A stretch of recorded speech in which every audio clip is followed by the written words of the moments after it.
I think we were set up really well in our transfer center model because we already had bed management and staffing together and the house supervisors in one department.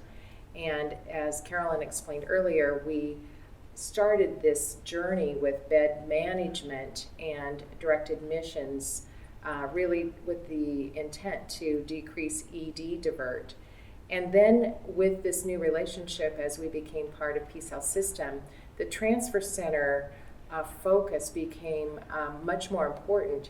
And so that functionality shifted away from the house supervisors doing that role to implementation of an RN transfer coordinator.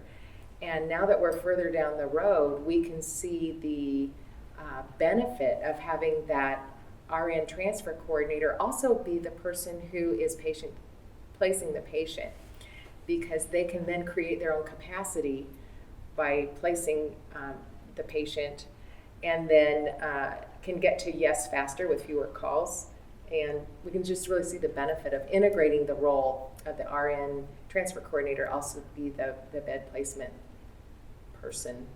One of the things that we really saw a big change in, we initiated a no diversion policy, and working with the bed management office and the transfer center to be able to bring patients in through the transfer center portal instead of bringing patients in through the ED that didn't need emergent care but needed to be hospitalized. So both from other facilities and also from physicians' offices, to be able to bring patients directly into the right care at the right time in the right bed really helped decrease the burden that was on our emergency department. The challenges of a transfer center that's not aligned with bed management is helping to prioritize which patient gets the bed first.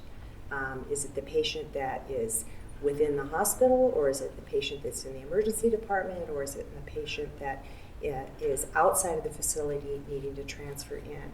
And we really adhere to the principle that we want to put any patient wherever they are and at the right level of care. So if they're outside of our facility needing to come in, we want to put them at the right level of care. We want to be able to provide that service for the patients that live in our region, so they don't have to go outside of the state to receive care. We want the philosophy of those working within the transfer center and the bed management to be taking the patient that needs the bed. So combining the transfer center with the bed management gives the people that need to make that decision to bring the patient in the available tools to create the bed and get the patient into the hospital. I think also having every point of entry come in through the one role is a much more efficient way of placing the patients. As Caroline said, it gives them that ability to prioritize. And then also from a care management perspective, since that's also in my area of responsibility, just kind of understanding that you kind of have a ring around, you might say, the entire access to the hospital, and you can ensure that utilization review screen has been done to make sure that patients are being admitted to the appropriate level of care and status based on their medical necessity and the services that they need. I think the role of the transfer center is very exciting. I mean, it really is at cutting edge in how we move forward in healthcare.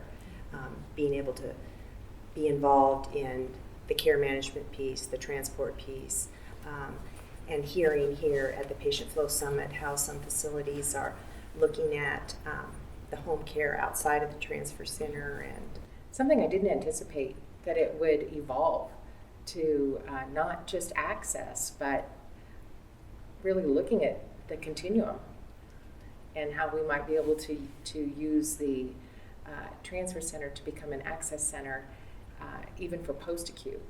And that's sort of stretched my vision beyond what I really ever thought we would be involved in.